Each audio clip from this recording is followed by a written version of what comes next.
যে আমরা গতকালকে আলী হায়দার রতন নামে এক ব্যক্তিকে, যে হলো গিয়া সাবেক আওয়ামী লীগের সাধারণ সম্পাদক আব্দুল কাদের ভাগিনা, তাকে আমরা ঢাকা রমনা থানা পুলিশের সহায়তা গ্রেপ্তার করে নিয়ে এসেছি।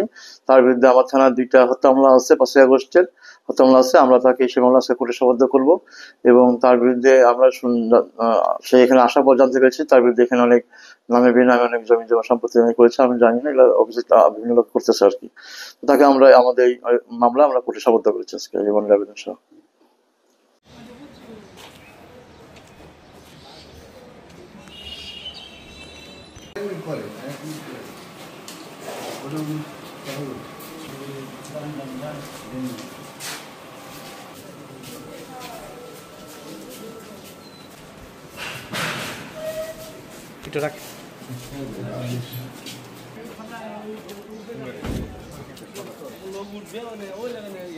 দাঁড়ান একটু।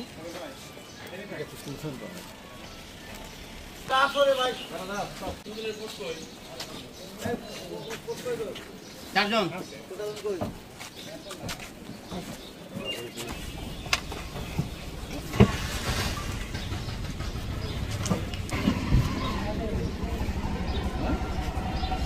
দেখলাম